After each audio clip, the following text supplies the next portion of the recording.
I'm making direct eye contact with Morgan today. And I'm scared to look up because we're together. I'm Emileigh, and we talk about history. This is Morgan. Hi. Hi. I couldn't stop myself when you started that. Like, you had a smile, and it made me smile, and... This is why we can't be in the same room together all the time. No. I get nervous when she's here. We've been besties for like 2 decades now. Why do I make you nervous? I don't know. You're too pretty. I'm just so dazzling, I guess. Just blow me away. I need like a She's fan a on. Okay, well, I know how you are, so you tell the audience how you are. I'm so good. I'm here with Emileigh, Yeah. and she is healing for my brain and my soul. See, I can't. I don't take compliments well. Well, too bad. As we said last week, it's summer now, and we can like spend time together again for days on end. So I'm here for a week, and I'm so excited. Yay. Get to hang out with Emileigh 24/7. I'm Yay. so happy. And you're gonna be here for book club, and you're gonna be here for my birthday, and we're gonna go out, and we're gonna have a good time. There's gonna be trivia night involved. Oh, I'm so excited. So good. That's so much fun. Yeah, but when you guys hear this, it is June. Oh, yeah. So it will have already passed. Yes, my birthday will have already passed. You can send your gifts to me to... No, I'm telling you my address. Illequipped History headquarters. Yes. Just pick a spot. It could be anywhere. We'll find it. Yeah, we'll find it. We are unfortunately not like the Grand Ole Opry where you can just put our title and just like send it in the mail. Right. Not, we can't do that. Yeah. So, anywho, June is... Pride Month. Pride Month. I was like, please. I'm going through all the letters. That is, LGBTQ plus month does not sound right. What is the title of it? Help. It's Pride Month. It's Pride Month. Happy Pride Month. Yes. Happy Pride Month to all of our listeners who are part of that community. We love you. We love you. And because we love you, all month we are going to cover somebody within that community. It could be anybody. I mean, if you look up last year, it was a plethora of different people. So today we're going to cover Andy Warhol. Ooh, I'm so excited. I don't know a lot about him, so I'm ready. I took maybe like one art history class in college, and it just kind of blows through a lot of things. So Andy Warhol, I don't feel like is one of those, he's not one of those topics that gets taught, really. You have to have a want to go look for that kind of info. Yeah. So it's like he's really big in pop culture. He did like, here's some big paintings he did, and that's kind of it, honestly. They teach you like, look, it's Andy Warhol. Here's a soup can. Like, yeah. So, we are going to touch on some of the art. We're not art history people. We're going to focus mostly on him and kind of his development and what he's doing at this point. So, if you're looking for art facts, they won't be here. I was trying to read it earlier and my eyes were going glossy. I was like, I don't understand what's happening. But, just because we can, we're going to start this episode off with a shot because we're together and we're so happy summer started. So, you can't see us this time. That's okay. Cheers. Cheers. That's so lovely. It goes down so smooth, which is not a good thing. It's food. We did a shot of Fuji apple sake, and it's so good. Honestly, it doesn't taste like alcohol. It tastes like juice. It just tastes like apple juice, which is not. I'm glad we put it in little cups. It was pretty soon after we did our last shot. Kyle and I went to go eat hibachi, and it was you did like your sake shot, and I was like, man, now I really want a glass of sake. So I got I don't remember what flavor it was. I think it was peach sake. Yeah. Oh, so nice. I was like, nom nom nom nom nom. This is so tasty. when we would get moonshine, like good moonshine, store-bought, of course. Yeah. It was 100% legal. I would never, but the fruit at the bottom is the best. So, like, just eat. I would get a fork. Just eat, like, the peaches out of the bottom or the apples out of the bottom. I get a spoonful of cherries, and man, that'll hit you harder than just drinking it. Yeah. They're soaked up, and then the sugars are in it, and they're delicious. I'm like, I could eat a pie of this. That'd be interesting. I feel like the moonshine would bake out of the pie. But You would definitely bake at least most of the alcohol out of it. I wonder how it would, like, render with everything. I feel like we now have a challenge on our hands. Okay, Miss Baker. A moonshine peach pie.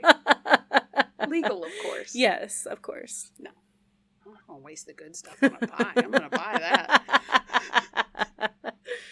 And what y'all can't see is that we still have more drink. We both have a glass of wine, and we have a tea and a water. Yes. So. we have plenty of liquids to... Thirsty hoes.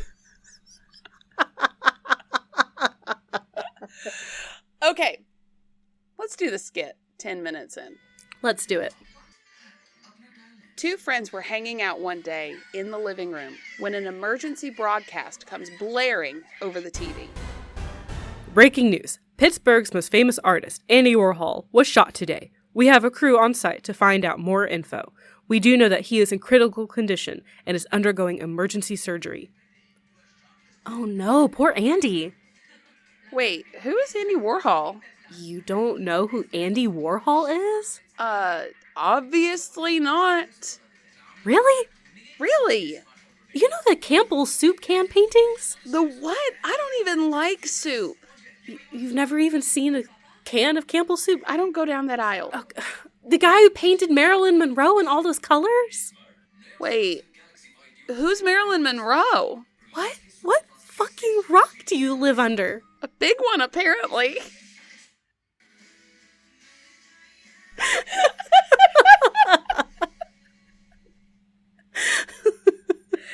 Y'all, I just put myself into this skit because I don't know who anybody is ever.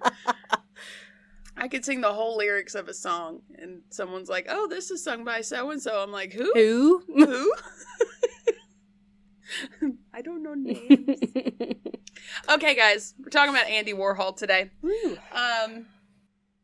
Again, I feel like we probably had some preconceived notions of who he was just because all we know is the soup cans or the Marilyn Monroe. Those seem to be kind of his most popular works, but he was into a whole lot more than that, and he was actually a very private person. I mean, he was very kind of mysterious. He changed his name. He tweaked it a little bit, and we'll see that.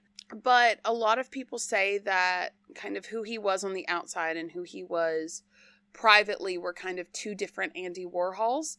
And he kind of kept a quote-unquote mask on at all times. And it kind of makes sense when we're thinking about the time frame that he grew up in, being part of the LGBTQ plus community in, he was born in 1928. So growing up in the, literally just up until he died in the 80s, was a rough time to be in that community. Yeah. And so he kept himself very private. And then that's not even talking about the AIDS by the time that came around. Right. So, yeah. What we'll talk about is, I did the best I could to find out who he was as a person. And I did find a good hour-long documentary. There are longer documentaries that we just didn't have time for. One was almost 4 hours long. I'm like, no. But yeah.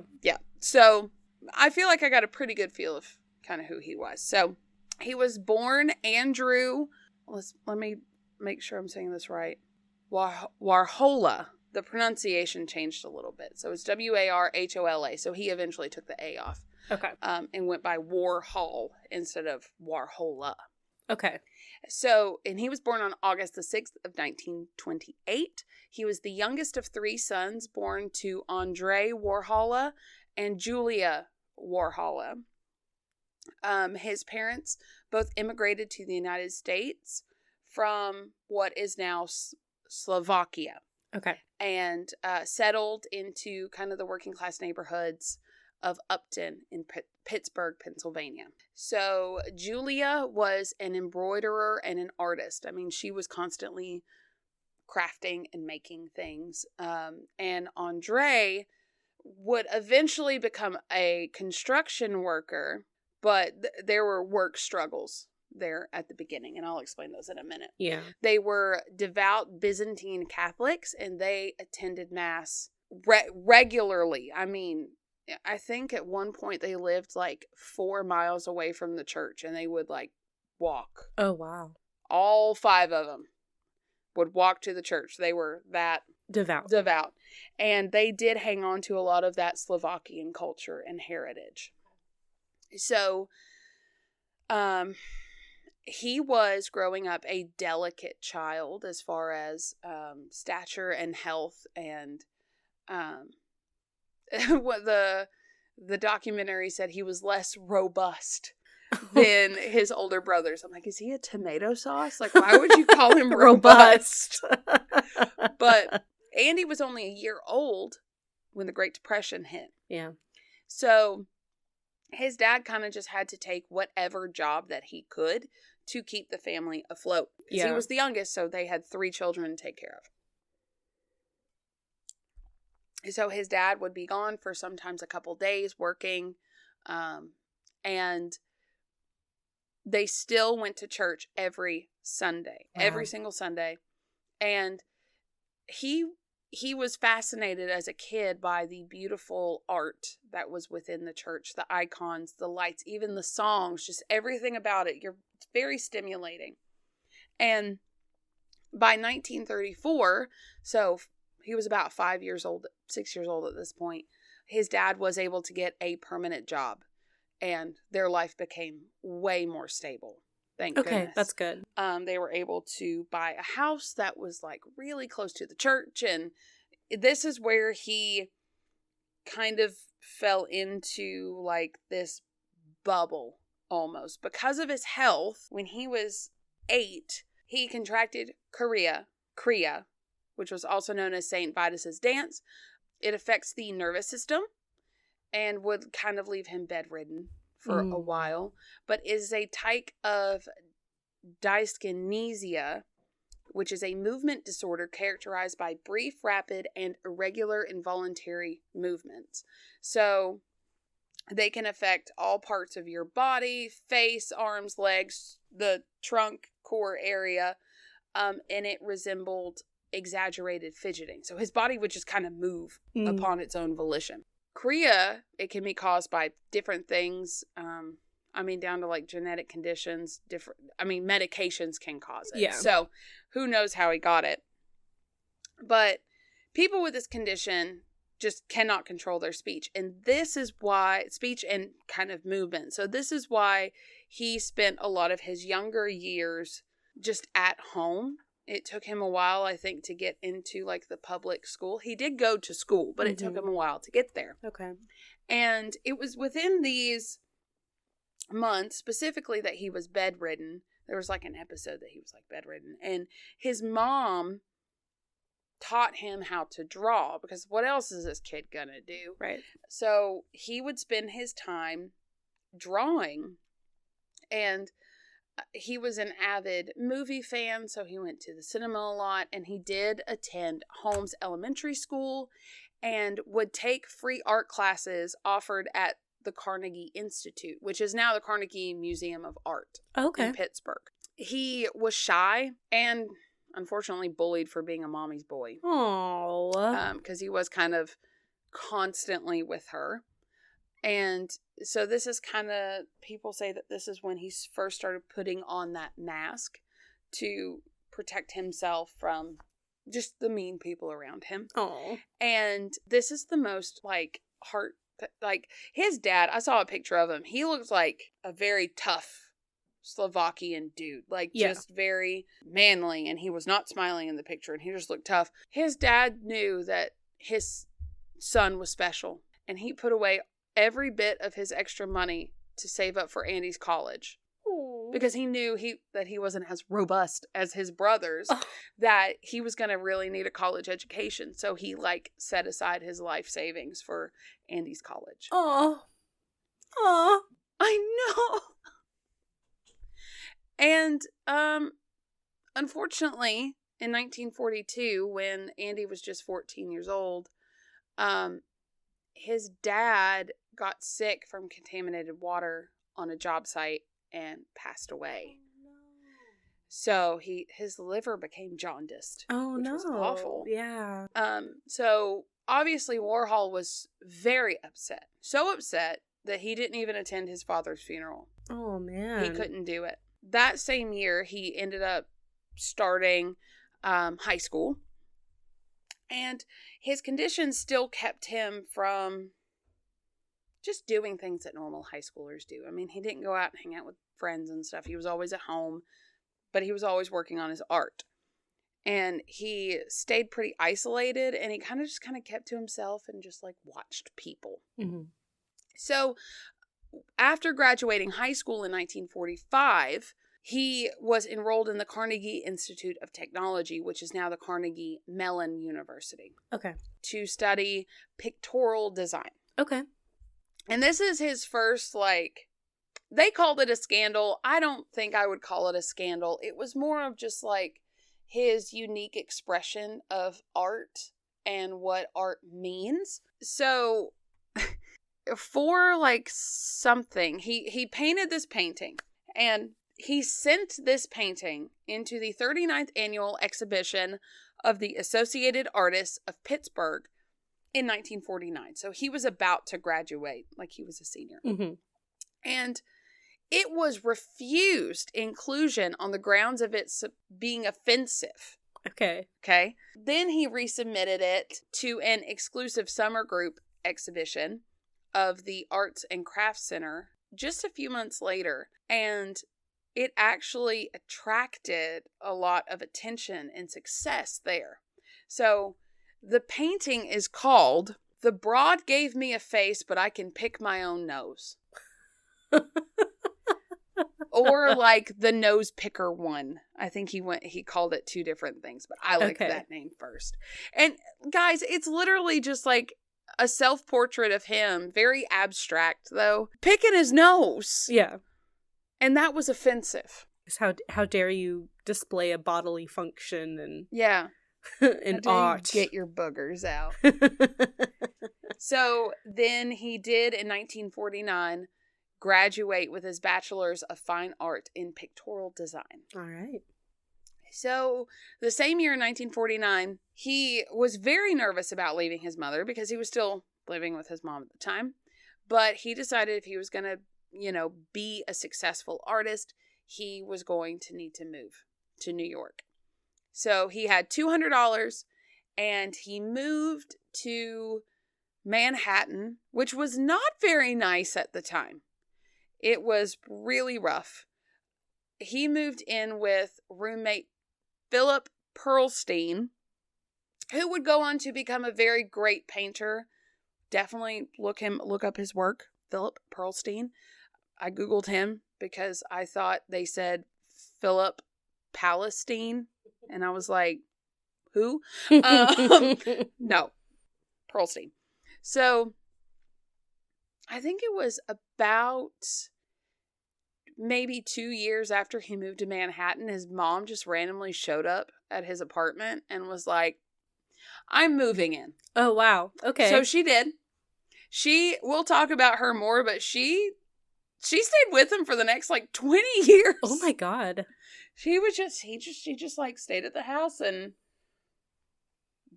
did his laundry and cooked and took care of the house and let him do him. Okay. Mm-hmm.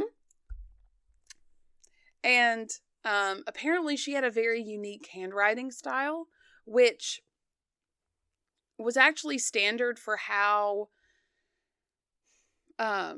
Slovakian kids were taught at the time on how to write, but for us Americans over here, it was unique and kind of whimsical. And she actually started doing pieces under Andy's name and would Oh, okay. Some of them was her writing.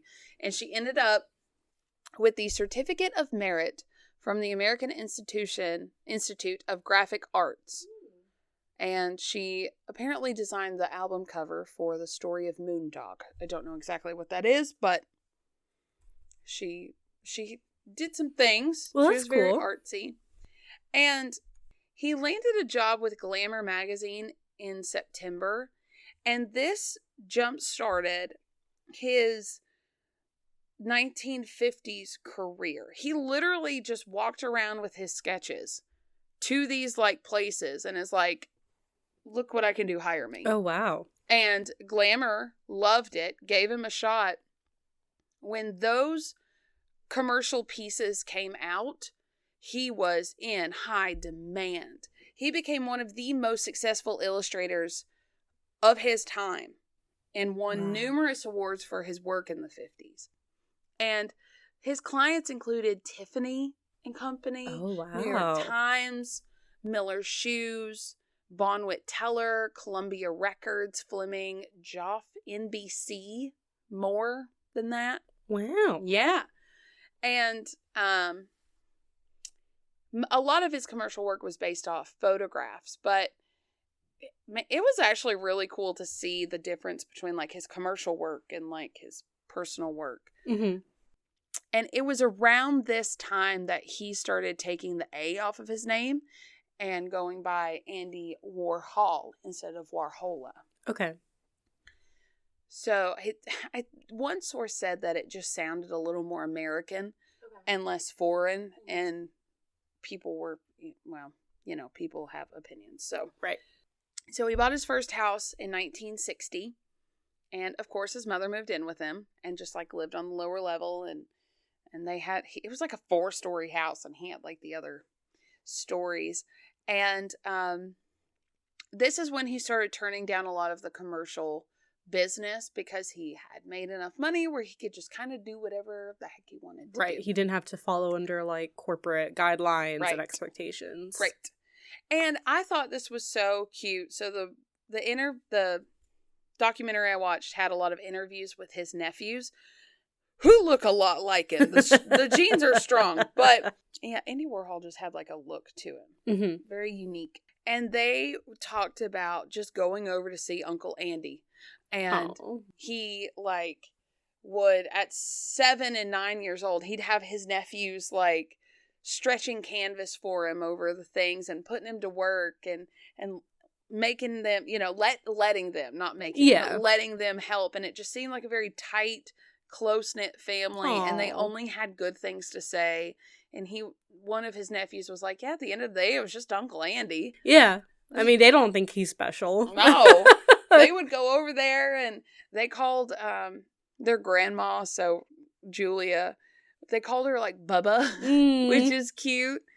And they'd go over to see Uncle Andy and Bubba, and it just seemed like such a good, close-knit family. Yeah. Everybody, like, I'm sure there were problems, obviously, in every family, but it just seemed like such a nice, wholesome, loving, normal thing. And like his, apparently, I don't know the titles of these, but his nephew actually wrote kind of like children's stories based on his visits with Uncle Andy. That's so cute. It was like Uncle Andy's house or something like that. That's was really cute. And they showed some pictures. I want to look them up. But he would continue to do commercial works throughout his whole career. From this point on, it's mostly just kind of whatever he wants to do. Mm-hmm. He's probably doing commercial stuff just to, if he wants it. If he wants it, if it seems cool, if it makes enough money for him, So in 1961, he debuted the concept of pop art. And these are paintings that focused on mass-produced commercial goods. So, what you think of the Campbell's soup cans. And apparently, a guy named Emileigh and Antonio, he showed Emileigh the art, and Emileigh was like a director and producer, and he was like, I love this. I love that it kind of speaks for itself. what if you like kind of, he put the idea in his head, like, what if you kind of just like replicated it? And then the more you look at it, the less important the individual can gets. Like it's kind of, that was kind of the mindset behind it. So that's how we end up with like a big thing. Grid. It's just cans or just like Coke bottles or just whatever. And his mindset behind it was the over commercialization of just everyday items. So just like things selling, mass produced. Yeah. And that's about as deep as I'm gonna get with his art. Okay. I don't know. This is not an analysis podcast. No. I can barely analyze my own life. So, no. But these arts brought him into like the national spotlight for the first time. And in 1962, he began his series of celebrity portraits, and this is where we see Marilyn Monroe, Elvis Presley, Elizabeth Taylor in the like very color block, funky, almost comic book looking style. Yeah. And then he would produce a series called Death and Disaster. Oh, goodness. And these are like painted images of like electric chairs and suicides and crashes. And he would read as many newspapers and magazines about the world around him that he could find. And he would find these articles, like one specifically was 129 people died in a plane crash. And he like repainted the like newspaper article almost. Oh, wow.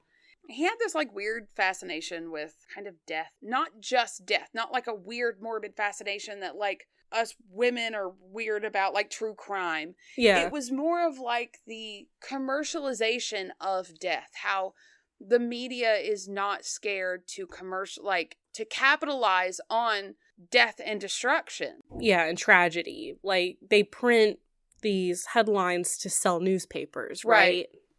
Right. How they're just like, oh, they take the humanity out of it almost. Yeah. So he even painted like Marilyn Monroe like the day he learned about her suicide, because she was plastered like everywhere. Mm-hmm. And he was just like, she was a freaking person. Yeah.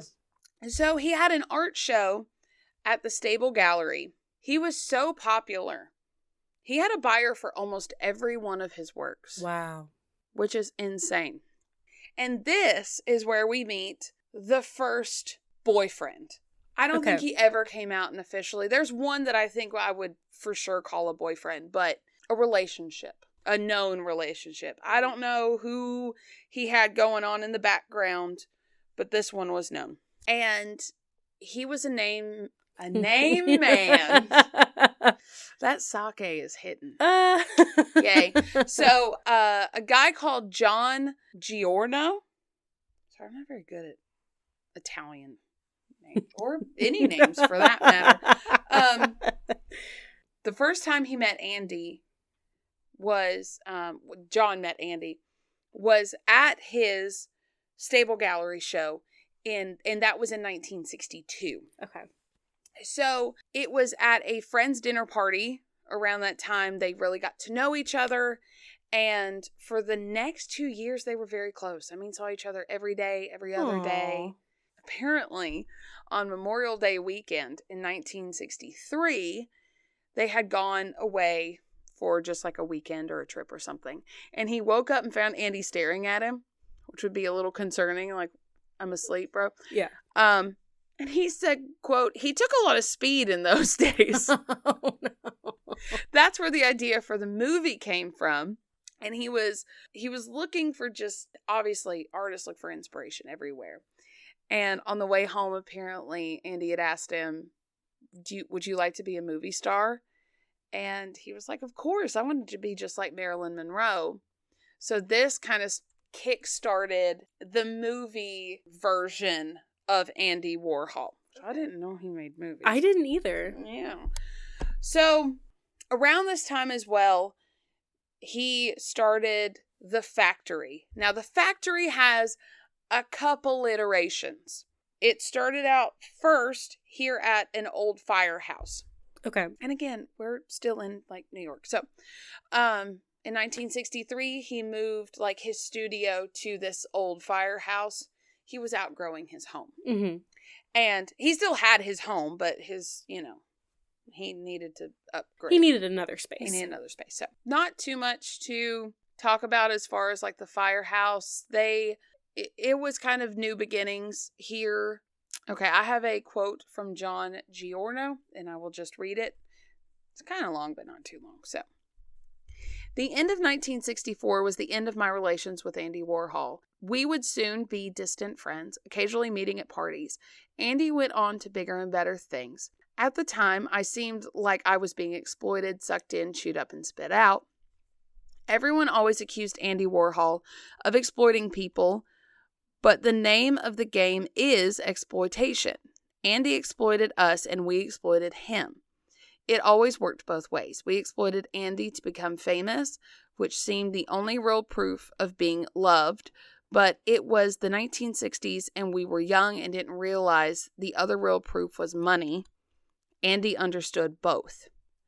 All the rock and roll culture superstars of the 1960s took all they could and then got rid of you. So, okay. It happened. It seems like it was like an understanding of the relationships and roles between the people involved. Like, you use us to further your career and we use you to better our career type of relationship. Yeah. So, in 1964, he moved to a new location. This is where we see it being called the Factory or the Silver Factory. Okay. Why it's called the Factory, I don't know. I'm sure there's some artistic expression behind naming it that. I don't know. It just turned into, like, where he painted and did his art, and then, like, he filmed movies there, and there was, like, parties, and everyone's doing blow, and there were drag queens and adult stars and just all sorts of famous people just coming in and out, and it was just like open doors of debauchery. It was just shit started happening. When they first bought it, it was like dark and gloomy, and I think they painted everything. A lot of silver, I think, was going involved, which makes sense with the Silver Factory. But, it was just wildness. But apparently, it is said that throughout all these crazy nights, he would just be very aloof. Just like, I'm sure he's like studying people. Yes. And, but it was also said that he would not really bring anybody home from the factory. What happened at the factory stayed at the factory. Okay. Home was peace. Okay. Very few people made it to his house. Okay. Also, his mama was there. Right. So that makes sense. I mean, that makes sense. Like, home is his safe space. Like, home is not where things come in. Like, y'all have everything you need at the Silver Factory, and then he can escape it. Yes. Because he still, obviously, is a very private man. And if he's acting all aloof at parties and not really telling people about, if he has relationships or not, I think the only reason we know about John was because he actually talked about it, like, later, and I guess probably had receipts to back it up. I don't know, because I guess anybody could be like, I slept with Andy Warhol, but... Right. So this is the time frame that he really got more into making these films. And they were very, what's the word? Is it avant-garde that I'm trying Probably. Off the wall a little bit, different. One of them was like... Not really easily accessible. Yeah. One of them was Empire, which was just a slowed down reel of the Empire State Building, and it lasted 8 hours, and the thing never changed. People were so angry at it, they were throwing shit at the screen in theaters. They did not like it. And apparently Andy was, like, standing in the back, and he, like, asked a friend, he's like, so you think they don't like it? And he's like, yeah, I don't think they like it. Like, I don't... They threw their drink at it. Like, I don't think anyone wants to watch a slow-mo version of just the Empire State Building for 8 hours. That's ridiculous. And apparently there was one that was 2 people kissing, or it was just a bunch of people kissing, like, different people 2 at a time. If that makes sense. Yeah. And then apparently the guy describing it was just like, he was genius. He slowed it down. So it was slow-mo kissing. I don't know. They went into it. I'm apparently not that artsy to understand. I don't know if I'd want to watch a movie of just people kissing. I feel like I'd get grossed out. Yeah. Why are you so close to the camera? I don't mind kissing, but, like, I don't want that to be all I see, you know? Like, just mouths mushing together. All the spit. But he did kind of do something a little different. So that was, he started a traveling multimedia show called The Exploding Plastic Inevitable. Oh. Which featured the rock and roll band, the Velvet Underground. And the Velvet Underground for a long time was just like part of the factory. Like, they practiced at the factory. They just kind of became one. Okay. And I think he wanted, like, a rock and roll band to be, like, kind of associated with his name. I don't know why, though. A lot of this is just like, I don't know why. But he had a tendency of just kind of, like, observing day-to-day life and then taking film. I could see how he could make, like, 2 people kissing into very artistic expression and make it... Empire's a stretch. Yeah, for sure. And I didn't really get too deep into the other ones, but I could definitely see where he was coming from. I just don't think his movie art took off very well. You had to just kind of know. And, like, stuff that's, like, super avant-garde and super artistic, public is just not going to get, and therefore it's not going to become... Right. Like, people get Campbell's soup. So, like, it becomes widespread. Yeah. Like, hey, I buy that flavor. Yeah. People get Marilyn Monroe. Yeah. So, it becomes widespread. And Elizabeth Taylor. Yeah. And, yes, they get it. But when you get to, like, really high art, like, highbrow art, people are like, no. It's just not going to become accessible to people. Did you see that there was somebody who dropped their sunglasses in an art museum once? And people were staring at them like it was part of a piece. I was like, I think you're a little too far into it. I think that's a little much. You're thinking too hard about it. So he's obviously, with people coming in and out, he is getting into different circles, and people are coming into his circle. Mm-hmm.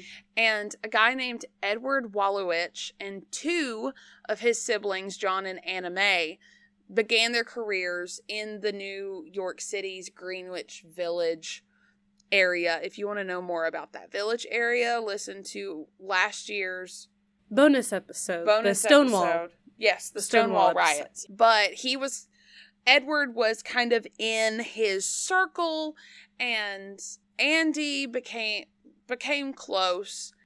I think Andy was, like, taking pictures of his sister at one point for something, and then, like, Edward's brother was studying music at Juilliard, so then all of them were kind of in the same circles. And Edward and Warhol did start a bit of a relationship. I don't think it lasted for too long, but Andy called Edward his first boyfriend. Okay. So I don't know what the first relationship was. It was mentioned a few times, so I thought it important to bring up. Yeah. But maybe this was like a first official. Yeah, like exclusive. Yeah. Kind of thing. They attended parties together, photographed together, and Andy, they hung out for a while, and I don't think it was very long-lived. Okay. Then the factory had to move again because the building that they were leasing was scheduled to be torn down. Oh, damn. So they found a new spot.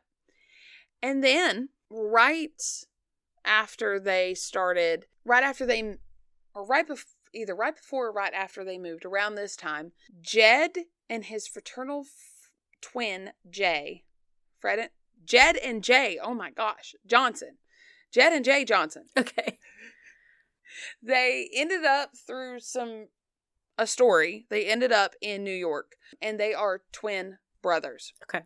And they were broke, needed jobs. They ended up getting jobs as telegraph boys with cute little uniforms.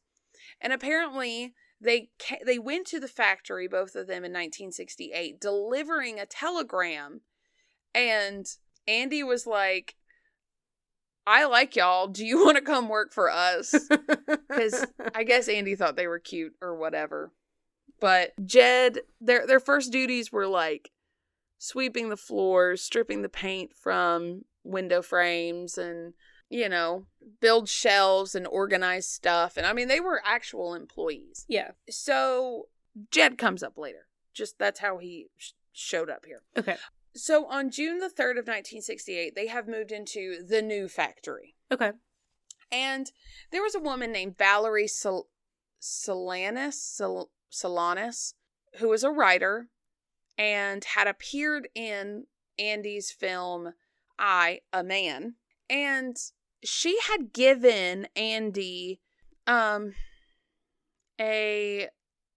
script for a movie, for a film. Okay. She had just published the Scum Manifesto. Is she crazy? Scum stood for Society for Cutting Up Men. She was apparently a very angry lesbian. Okay. Very crazy lesbian. Has nothing to do with it. I'm just saying she was part of that community. But just hated men, okay. I guess. So Andy read the script, and the title was called Up Your Ass. I don't know what it was about, but he wasn't interested in making this film. And then later was like, I lost the script. I'm sorry. Oh, no. Apparently it was bad. I don't know. I'm imagining it's this woman's life work, and he's just like, oops, I lost it. I don't know where it went. So she showed up on the morning of June the 3rd, 1968, and was waiting in the lobby for Andy. Well, they got in the elevator together, and I guess it's just not uncommon for people to just be there. Like, it's, you know, rotating door of debauchery. Right. So while he's on the phone with, I think it was a friend or a colleague of his, she pulls out a gun and shoots him in the chest, in the elevator, or right out of the elevator. Just, yeah. And he was crouched. He was kind of like hunched over at the time. I don't know what he was doing. He might have been, you know, like holding his phone to his ear or whatever and like doing something. But he was kind of crouched over. It hit like 6 organs. I have no idea how he lived through this. Not a single clue. Oh my God.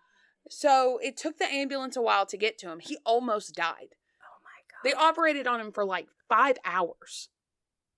Holy shit. And he lived. What is wrong with this person? She crazy. I will wrap up what happened to her later. Okay. They eventually did go to court, and she was like, no, I wasn't mad that he like stole the script. Or that he didn't want to produce it. I was mad that he was going to steal it. Like he stole it and was going to produce it, but under his own name. It was like, you still shot the man. You still shot the man. Like, no matter what the reason was, you still shot him with the intent to kill him. Yeah. So the poor guy wakes up from like his surgery, and he thought he was dead because he could just barely like hear the TV. Oh. And apparently Robert Kennedy had been shot when he like woke up. So he was just like, I'm dead. Yeah. Like, I mean, this is what I hear. I'm dead. Oh my God.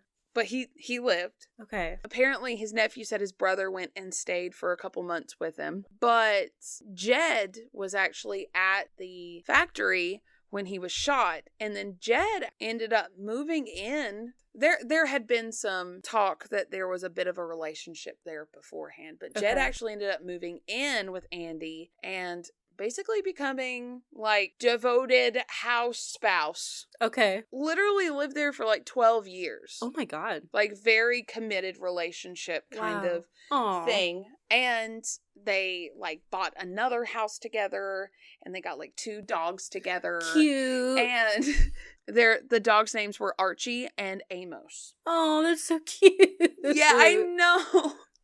And Jed became a very famous interior designer. Ooh, okay. So, go Jed. I know. God, I bet their house was cool as fuck. God, could you imagine an interior designer and Andy Warhol, and Andy Warhol living in a house together with his mom Bubba. I bet there wasn't a boring like Adam in that house. No. The toilet's probably the most boring things in that house. So he was able to rise above, and if you Google, there's like a picture of him like bare chested, and he looks like Sally from Christmas. The Nightmare Before Christmas. Like he is pieced back together. Wow. It is insane. I looked at that and I was like, how are you living? Yeah. I don't know. So he started changing kind of like his ideology after that. For years after, he was very kind of scared, fearful. Of course. He said that before that, the only thing he feared was God. And then after that, he was like, we're gonna... I'm afraid of people with guns now. Yes. So he basically did a clean sweep of his life. Okay. The open door policy, debauchery stopped. Everything like that pretty much stopped. Makes sense. And they said because he wasn't surrounding himself with these kinds of people, these very openly creative, kind of whimsical kind of people, that he didn't lose his creativity, but I think he might have gotten a little uninspired. And like maybe stagnant. Probably stagnant. I mean, he was very weak, probably trying to still... it takes a long time to heal from things like that. Especially, like, it sounds like this bullet, like, ripped through him. Well, I know just from personal experience, I've had 2 C-sections, and they told me that, like, my uterus would not heal for, like, a year after. Yeah. I mean, not completely to where it was almost how it was before. Yeah. It's like, I can only imagine if one very precision cut could do that, like... With surgery and medicine and yeah. A bullet? Yeah. Where you're having to, like, figure out where the heck all this bleeding is coming from. You gotta sew it up really fast, and, like, with the... Yeah. The trauma, just physical only is, like... That would take you years to heal from. Nonetheless, like, the psychological trauma afterwards. I can't imagine I would be feeling really artistic and inspired after surviving something like that. Nope. I go back to my, like, the sad paintings. No.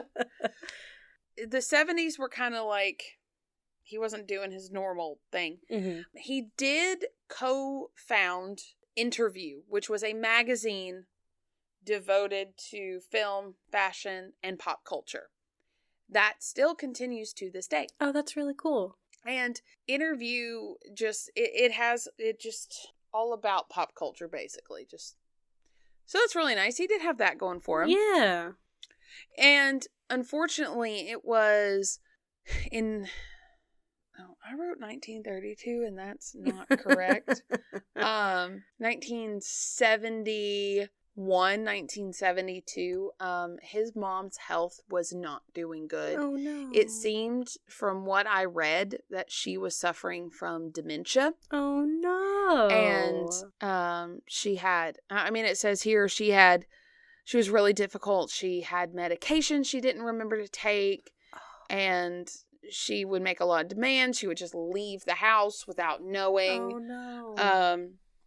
And this is Jed Johnson with this interview, because remember, he's living there at the time. He's taking care of Andy and his mother. Mm-hmm. That is like devotion right there. Yeah. But his mom was rapidly declining. In 1971, she had a stroke. Andy couldn't take care of her, so he really didn't want her to go to a nursing home, but he couldn't take care of her, so he ended up sending her to one of one of his brother's houses. Okay. And then after a second stroke, his brother couldn't take care of her. So then she did end up being, against Andy's will, of course, in a nursing home, which is not a bad thing because people are there to right, look like after they're her. Surrounded by nursing staff and medical staff to help take care of them. And Andy paid for all of it too, Aw. but he wasn't happy about it, but he Yeah. paid for all of it. And then on November the 22nd of 1972, she died at 81 years old. Oh. After a third Oh man. stroke. Oh, that's sad. Which is really weird. So Andy woke up when Robert Kennedy was shot. She died on the anniversary of JFK being shot. How weird. How weird. I was like, that date looks familiar. Weird. I just looked it up. Okay. Strange. So his art was changing over this time. So we're gonna no, not back it up. This is fine. So in 1974, Warhol started a series of time capsules, which were literally just cardboard boxes, and he filled them with materials of his everyday life, like mail and photos and art and clothing and like other little knick-knackies, and made over 600 of these boxes. He had a lot of stuff. So much stuff. And he said it like provided like an intimate look into the artist's life and processes. I don't know if he sold them. I don't know what he did with them. It's just like a box of his stuff. Just sent somewhere. Would somebody like to buy a box of my stuff? I will pack you up some shit right now, and you can have an intimate look into my daily life.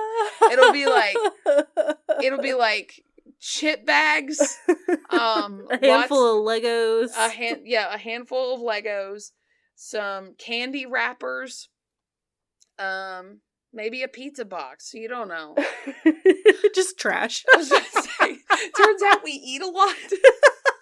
I don't know what else. Just garbage. You can have, I'll send you a balloon from my daughter's party. There you go, and, yeah. Maybe a bottle of wine. If you're lucky, we'll throw in a shot glass for you. $1,000, please.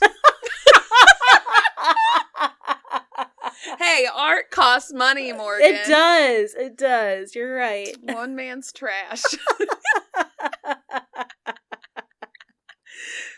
So, after obviously the incident at the third iteration of The Factory, he opened a fourth iteration called The Office.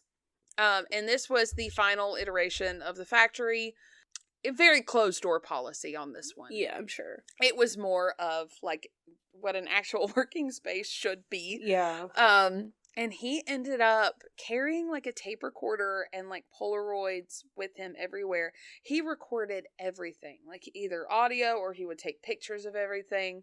It's almost, I don't know if he was like paranoid. I don't know if he was just wanting to document everything at this point. I don't know what it was, but he was constantly out in the world. And someone said like the media was kind of dogging him for constantly just like being out, and like it's like that's his art form at the time, right, is to document the world around him. That's kind of what he's always done. Yeah, it's just a different medium. It's just he's just walking around taking Polaroid pictures. Some of these I wish I hadn't have seen, because fun fact, a couple of years ago I wanted some nice classic pieces of artwork, and I found I'll link this website in the show notes because it's actually just a really cool website. You can get duty-free actual artwork dating back all the way to medieval times, and get it you can download it onto your computer for free, costs no money, and you can just get it printed off. That's pretty awesome. And for like $50 I got like 12 things printed off, and they were as big as like 2 by 4 feet. I mean, they were huge and very good quality. Well, my mother-in-law and I were just kind of dicking around one night. Pun intended on that one, because you'll see why. But we were like, oh, let's look up just some famous artists, see what's on there. Because not all of their artwork is on there. Course. A lot of times it's their lesser known stuff. So We were like, oh, here's Andy Warhol, whatever. And we looked him up. We were scrolling through. The next thing we know, we are in dick land. We are in the world of so many dicks. I'm not even seeing torso. I'm just seeing waist and dick. Yeah. And while you were talking, I was scrolling through, like, a lot of his works. And it's a lot of genitals. A lot of butts. A lot of boobs. Yep. A lot of dicks. I was like, that dick is in someone else. Oh my God. I was like, I didn't ask for this. I did not ask for this. And I'm sitting next to my mother-in-law and I'm like, I love you, Nancy, but no. This is not the artistic expression I wanted right now. So, I mean, it's a really cool website. Yeah. Don't look up Andy Warhol stuff. Unless you really want to look at dicks. Really want to look at dicks. Anywho, but around this time, he was being commissioned for portraits.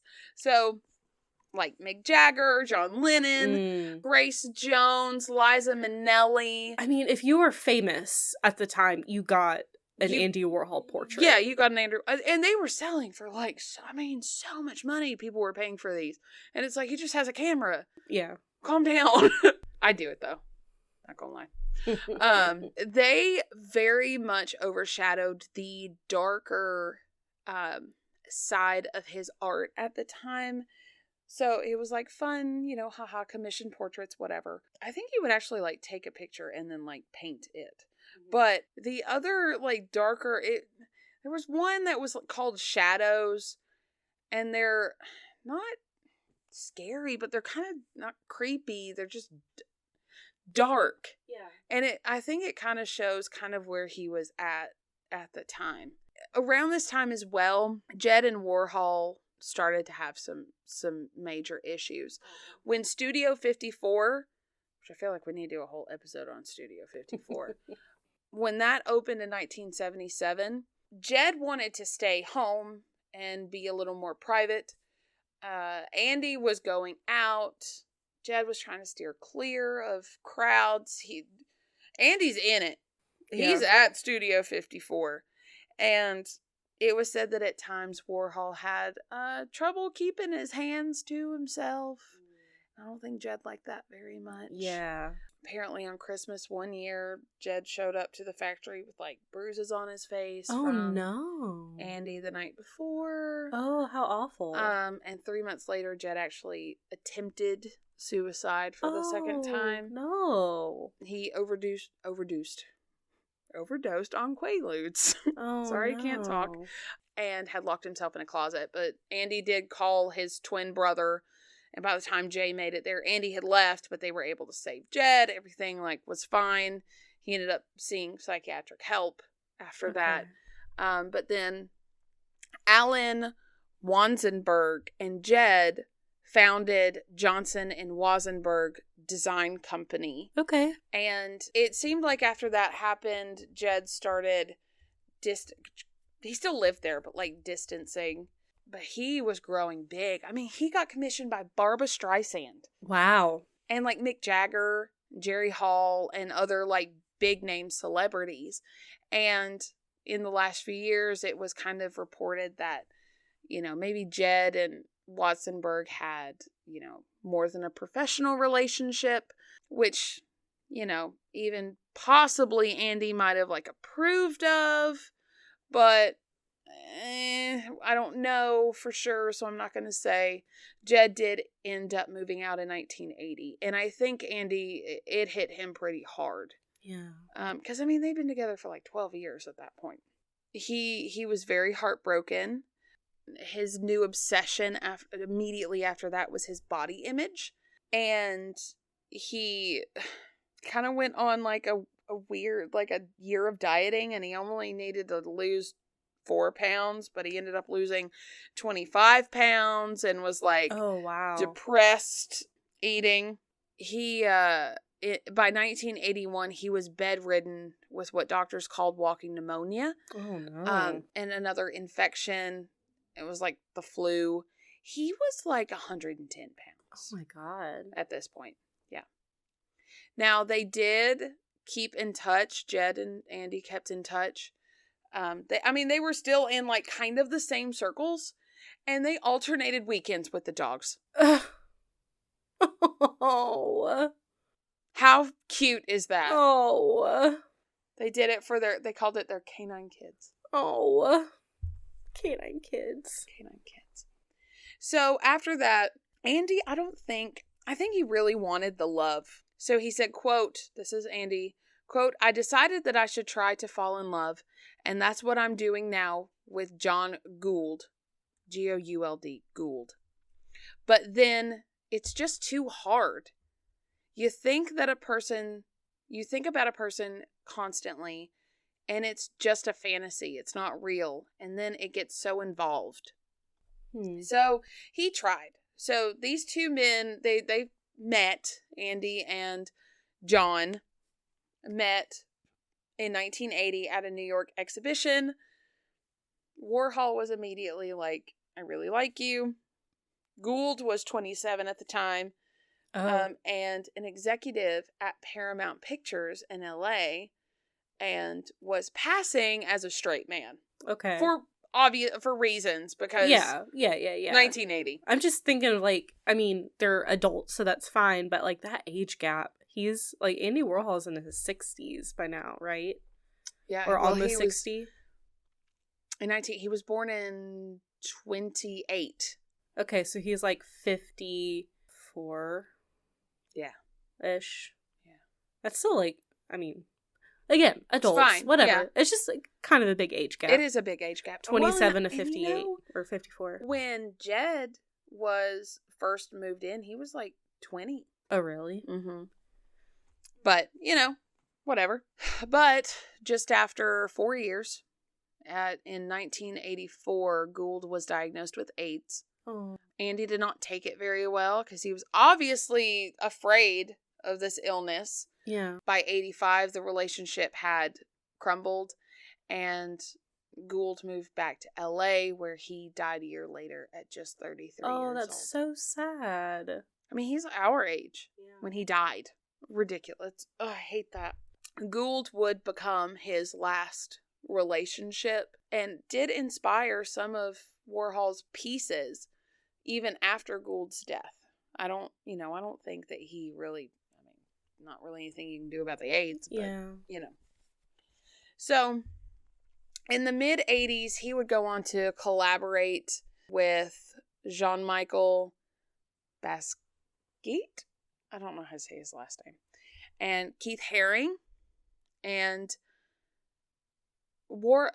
Andy and Jean-Michel produced over 150 collaborative canvases over 4 years. Oh, shit. That's so much. That's a lot. Yeah.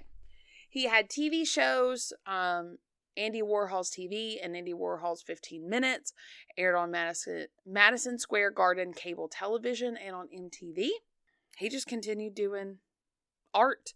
He had series including Mayo, M-A-O, Ladies and Gentlemen, Skulls, Oxidation, The Shadows, and then his last work was the Last Supper paintings, which were shown in Milan in early 1987.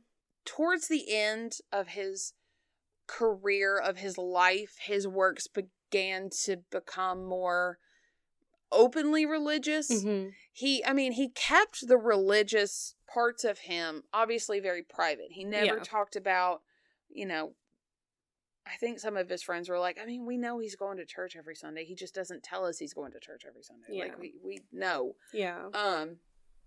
But he just didn't really put it into his artwork. And then towards the end of his life, he painted the entire Last Supper again.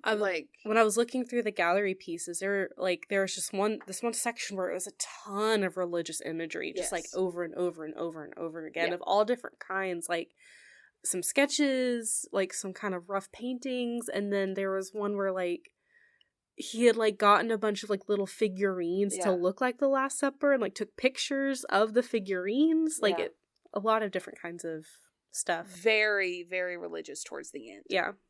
February 22nd of 1987, he ended up getting a gallbladder surgery and passed away because of complications from that gallbladder surgery. Oh, no. He had a heart attack. After his death, the Andy Warhol Foundation for the Visual Arts Incorporated was founded to promote the, quote, advancement of the visual arts.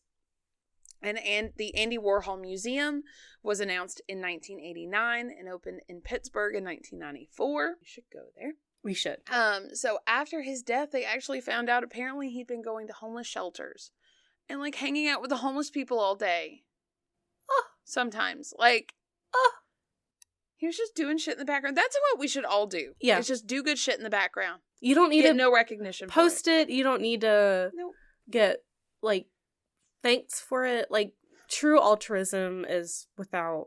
Yes. Like... Just do it to do it. Yeah. Yeah.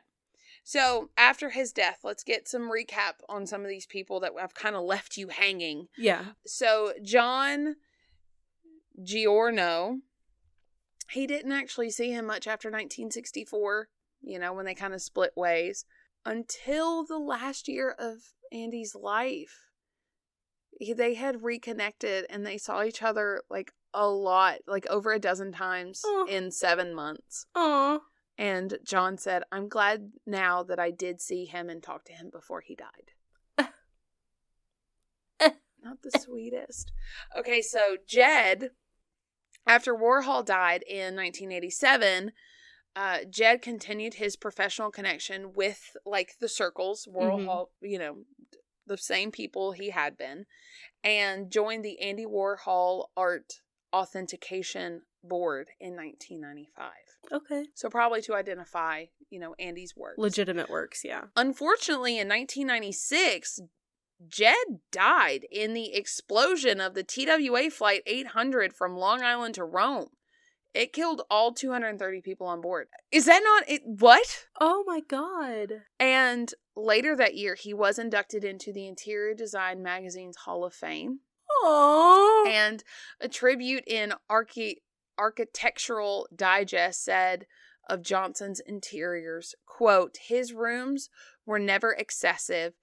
They had air and space and a sense of freshness. He loved luxury, but he considered excess to be a form of vulgarity.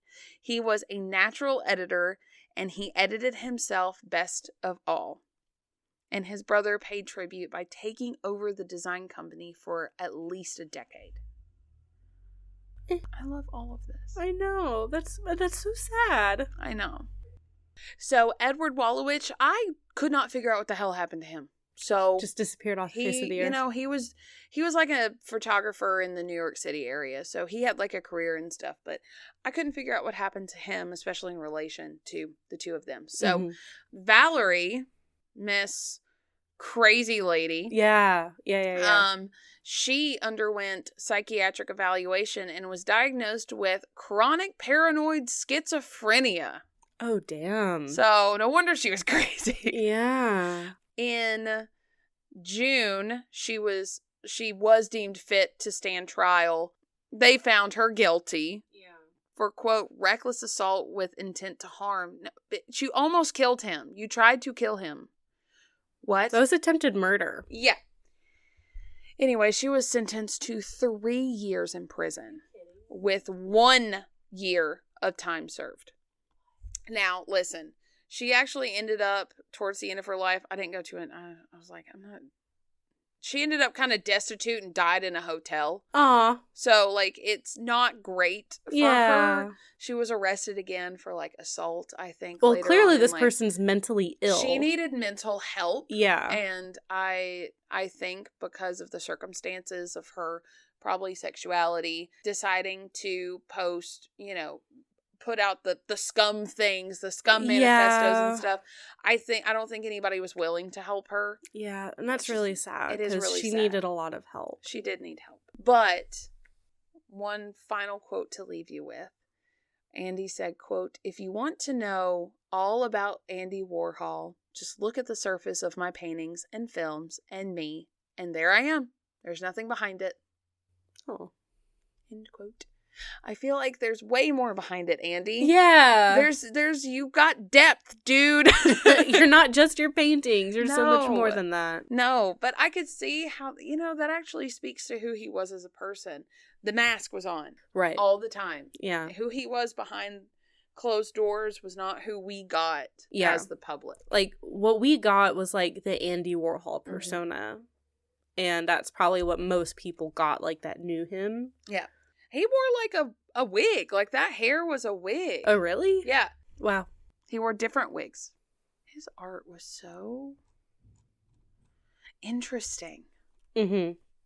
He had, like, when I was looking through, it was, like, the Warhol.org, like, museum collection. Mm-hmm. And there's a lot. Like, I was, like, just kind of skimming through everything, and there's so much, like, diversity in his art. Like, mm-hmm. There's photographs, there's sketches, there's, like, really basic, like, not, like, skilled drawings. There's some that's just, like, here's a sunset with, like, 4 colors. Like, wow. Very basic, like, here's a sun, here's the sky, here's water. No other color at all. Of course, like, the portraiture that he's really well known for, like, recreating, like, newspaper prints, and I saw a sign that was like, know the signs of a heart attack. There's sketches of, like, anatomy of, like, feet and, like, male genitalia, like, the male, like, sexual reproductive system. There's like flowers and dogs, and they're probably his dogs, honestly. There's so much, like, diversity in his art. It's really impressive, actually. I was like, how is this all, like, the same person? But also, if you look at it all, because I'm looking at it now, too, I could see all of them being Andy Warhol. Oh, for sure. I could absolutely see it. Oh, the Halloween one is scary. What is that? Is that E.T.? Wouldn't surprise me. Oh, there's a kitty cat. It's just... Oh, great. I see a doodle of a naked man. Wow. There's a couple where it's, like, a woman, like, with her infant, and, like, she's breastfeeding him. There's one that's just, like, of a coochie. Oh. Just, like, it's, like, belly button and coochie. That's it. Coochie. Here's a few of Beethoven, a lot of, like, historical figures, and just a lot of, like, notable people of the time. Yeah. I mean, there's so much. I think I saw this blurb from the museum, there's, like, hundreds of pieces of art. Yeah. Oh, here's Jackie Kennedy. Yeah, there's a lot of her. Oh, here's an electric chair. I think this one was at Sing Sing. Oh, wow. Ambulance disaster. You don't need that. I've had enough. Had enough. Oh my god. Oh, what a suicide. Guys, don't. Look up his stuff with caution. Yes. Also, there is a suicide hotline. So... Yes, I actually have that pulled up. Yes. If you or someone that you know needs someone to talk to, the National Suicide Prevention Lifeline is 1-800-273-8255 or 273-TALK. And there is if you're in the U.S., the National Suicide and Crisis Lifeline is 988, and they offer English and Spanish languages. We do like to throw that out there. Yes. You are loved. Yes, you're very loved. Yes, we want you here, and if you feel like you just need someone to talk to, please reach out to those numbers. Absolutely. Well, thank you for covering this, Emily. It was so interesting to learn more about Andy Warhol. I enjoyed this one. It was I think as wild as I thought it was going to be, but it was really nice to know the person behind this wild art. Yeah. That, we don't get to see that often. We're like, this is Andy Warhol. Here's a can. Bye. Yeah. Who is he? Who is he as a person? Yes. So this was good. Yeah. I like it. You did a good job. Thanks. Let's get into socials. Yes. Okay.